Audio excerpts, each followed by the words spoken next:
Develop the ability to act, take action. Not hasty if it isn't required, but don't lose much time. Here's the time to act.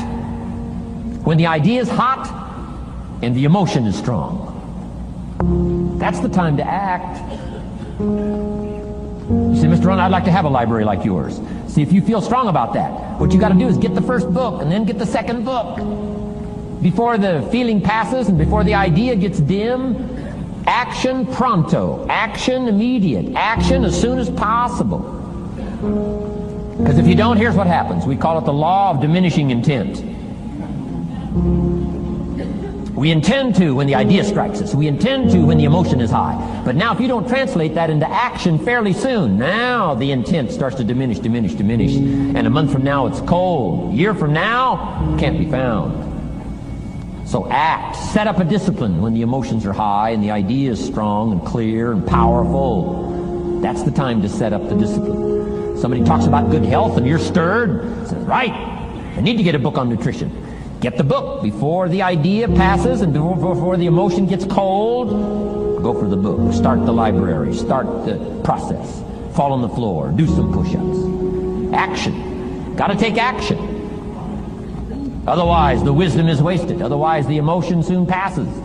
Unless you put it into a disciplined activity. Capture it. Disciplines is called how to capture the emotion and how to capture the wisdom and translate it into equity.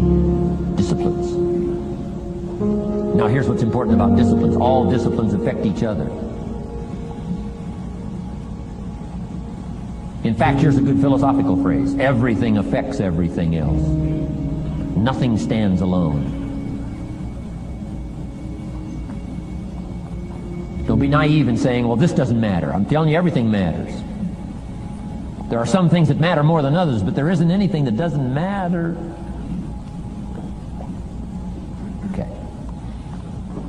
We all pity the man who says, well, this is the only place I let down.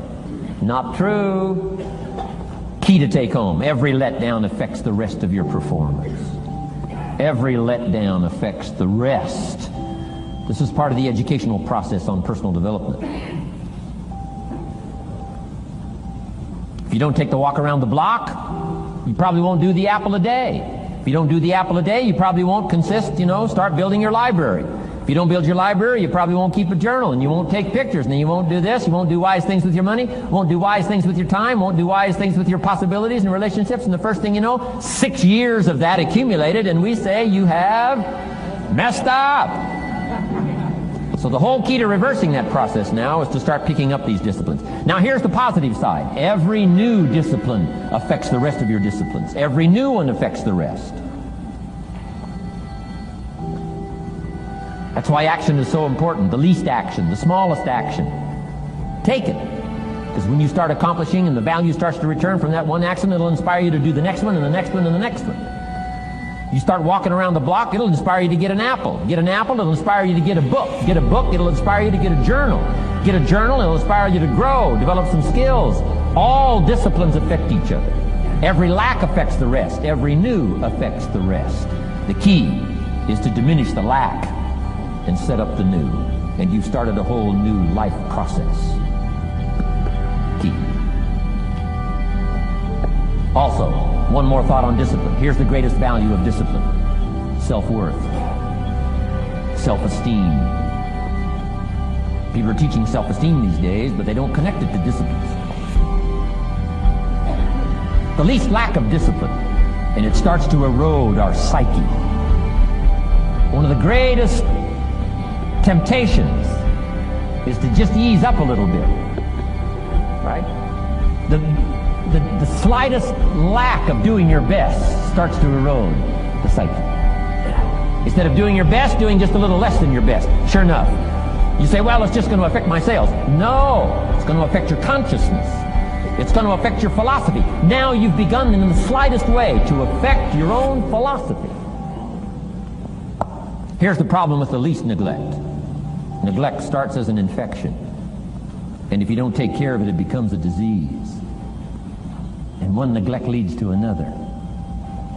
And the worst of all, when neglect starts, it diminishes our self-worth, our self-confidence, our self-value. You say, well, how can I get back my self-respect? I'm telling you, you don't have to go to 29 classes. All you have to do is start the smallest discipline that now corresponds to your own philosophy, like I should, and I could, and I will. No longer will I let neglect stack up on me so that I will have the sorry scenario 6 years from now, giving some excuse instead of celebrating my progress. That's the key to discipline. Okay? Let's get kids involved in the least of disciplines. One more, and then one more, and then another one, and then another one, and then some more. And the first thing you know, you're starting to weave the tapestry of a disciplined life into which you can pour more wisdom and more attitude and more strong feeling, more faith and more courage. Now you've got something, a vessel in which to put it. And now the equities start to flow. And the early return, I'm telling you, if you'll start this process, the early return will have you so excited. You'll commit yourself to this strategy for the rest of your life. You'll never go back to the old ways. Join a new crowd. Join a new group. The disciplines to do. Take action. I recommended the last time I was here the little book, Richest Man in Babylon, and I said I've lectured now to over 3 million people in the last 33 years, and I've recommended this little book to almost all of them, I think. Guess how many have actually gone and got this little book? Answer, very few. My best guess is 10%. Such an easy thing to do.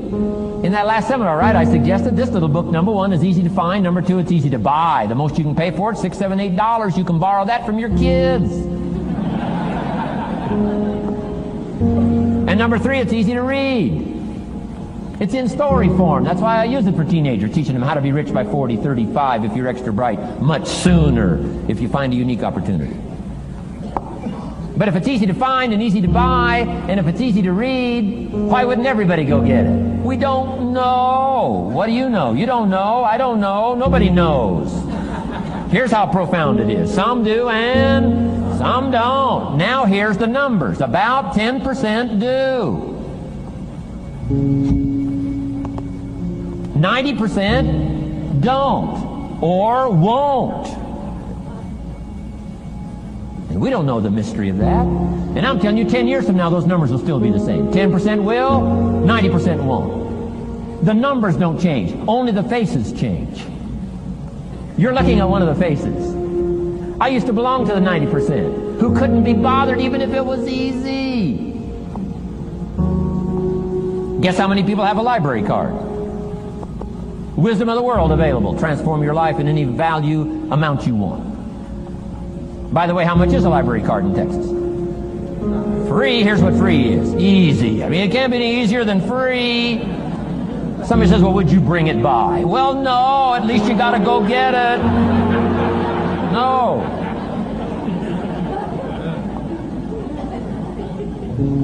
Wisdom of the world available. Transform your life spiritually, socially, personally, economically, and every other way. Teach you how to be rich and powerful and sophisticated and healthy, influential. How many people have a library card? Answer, 3%. 95, 97% couldn't be bothered. Guy specializes in happy hour, but he doesn't have a card. And now readily and quickly blames the government and blames his company and blames policy and blames the pay scale. When if he only knew, if he joined the 3%, here's my advice to you today. Walk away from the 97%. Don't talk like they talk. Don't act like they act. Don't go where they go. Don't specialize in what they specialize in. Throw away the blame list they cling to. Start you a new life. You say, well, is it as simple as getting a library card and join the 3%? And the answer is, of course. Of course. That's how easy this stuff is. This is so easy. It's so simple. It's not complex. You don't need a 2,000-year-old guru. You don't need multi-track affirmations. I'm telling you, don't. Affirmation without discipline is the beginning of delusion. Key. Don't let somebody sweep you into some contrary way to nature itself says, unless you labor. The miracle of the seed and the soil and the seasons and God and all the other stuff that's available, sunshine and rain, that's not available to you by affirmation. It is only available to you by labor. So labor well. Okay. Learn well. Discipline yourself well. And you can have all the treasures you want. This stuff's easy and simple. It's not ocean waves and seagulls. You don't have to move to Sedona where all the force fields come together in Arizona.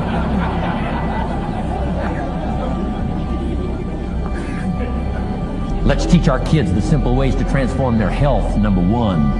Their economics, number 2. Their ability to communicate, number 3. Their life and treasure and lifestyle, number 4. Spirituality, number 5. And the list goes on and on.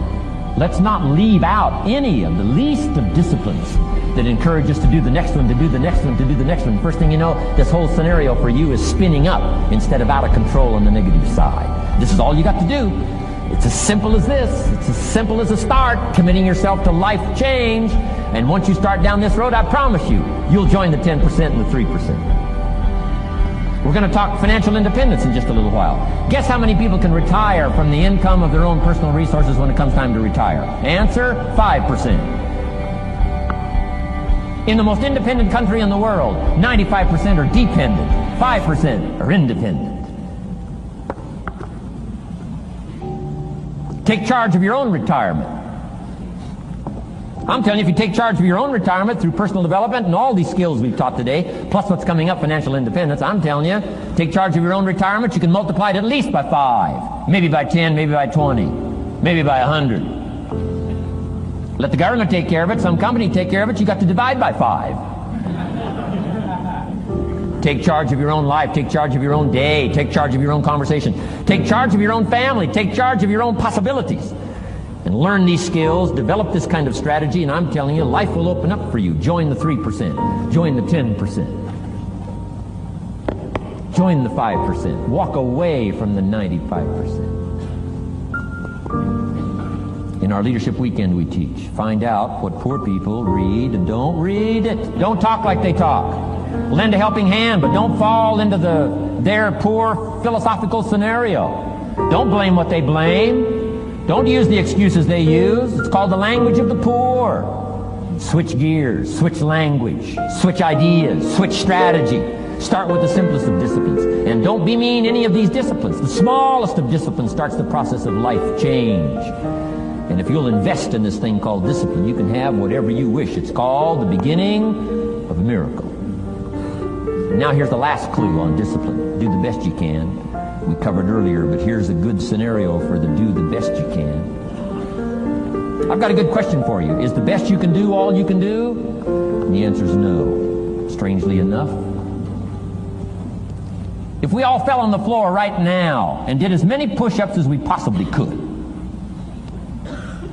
and let's say for some reason you haven't been into push-ups lately, I can't imagine why, but let's say the best you can do is 5. And you look up at the rest of us and say, hey, 5 is the best I can do. We can tell by the look on your face that's probably true. 5 is the best you can do. Now, is 5 all you can do? The answer is no. If you rest a little, you can do 5 more. Wow. And if you rest a little, you can do 5 more. And if you rest a little, you can do 15 more. How did we get from 5 to 15? It's a miracle.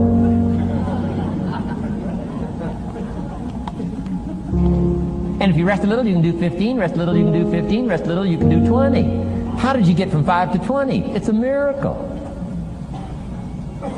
Did you know you can keep doing that? Do a little more, rest a little, do a little more, rest a little, and finally get up to 50 push-ups? Is it possible to get up to 50 push-ups? Of course. How do you go from 5 to 50? It's a miracle. How do you get a miracle going? Number 1, do what you can. Don't leave out what you can, from writing a letter to your mother in Florida. Start cleaning it all up. 2, doing the push-ups. Go from 5 to 50. It's a miracle. Number 1, do what you can. Number 2, do the best you can. Here's number 3, rest very little.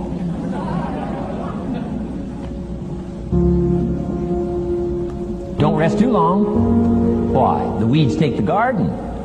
Kids have got that figured out. You can't rest too long. Here's the clue. Make rest a necessity, not an objective.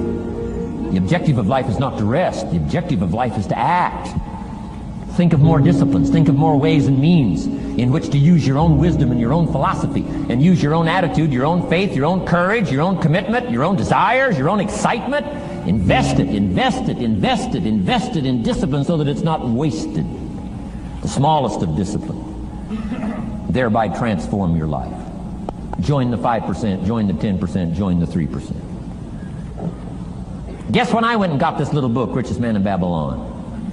The same day I heard about it. I went and got it. Somebody says, well, Mr. Rohn, does that make you different than most other people? And the answer is yes. Somebody says, well, why is that? We don't know. We don't know. What do you know? You don't know. I don't know. None of us knows. Some do and some don't. The numbers don't change. Only the faces change. From those who get in on a seminar like this, listen to a dynamic sermon, read a book, listen to some cassettes, take seriously the next conversation of a friend who wants to level with you, and do something about it. You can walk away from the 97% and not live there anymore. Because if you don't, the next 6 years of your life will be like the last 6. Mr. Shove said to me, Mr. Rohn, 6 years now you've been working. I'm telling you, the next 6 years of your life is going to be like the last 6 unless you take advantage and start making these personal changes. I made the changes, totally revolutionized my life. So take a look at the next 5 years of your life. It's going to be like the last 5 unless you change. And if you will change, everything will change. Join the 5%. 10 years from now, the numbers are going to be the same. But I'm telling you, some faces in this audience can change and start showing up in the 3% crowd, in the 5% crowd, in the 10% crowd, and thereby dynamically affect your life and your future.